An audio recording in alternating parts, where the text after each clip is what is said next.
Hi, folks. Nick Colantuono, Certified Financial Planner, here with Johnson Brunetti, and welcome back to our Money Wisdom Question Series.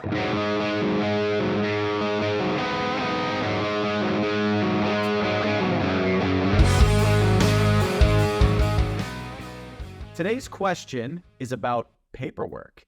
In particular, what financial paperwork is actually worth holding on to? You folks get a lot of paperwork. Let's face it, there are tax forms, there are statements, there are trade confirmations. Anytime there's a distribution from your account, they're sending you a confirmation of it. You get a lot of paperwork. My biggest recommendation, go paperless. Save the trees, folks. Now, there are some things I would not recommend going paperless with.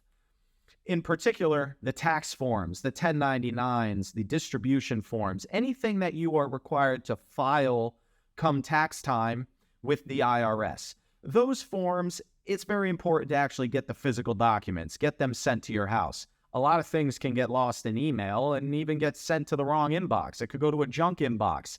So anything that is truly the important stuff, the tax documents, make sure you're getting those physically mailed to your address. The other things, the statements, the trade confirmations, I'm a big believer. It's good to be able to access those easily.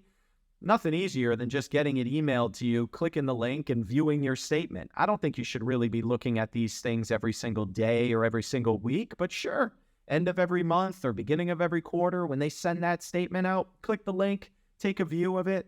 If you want to save it, well, guess what? It's all archived there right on the website for you if you already have that electronic access set up.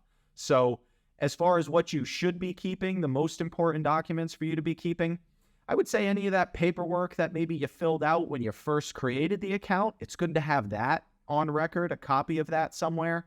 But the ongoing stuff, the tax forms are probably the most important. I wouldn't really recommend keeping those statements around. Those things can just pile up. And not to mention, they're electronically archived through the websites anyway if you already have electronic access. So again, I'm Nick Colantuono, Certified Financial Planner, here with Johnson Brunetti, and that was today's Money Wisdom Question Series.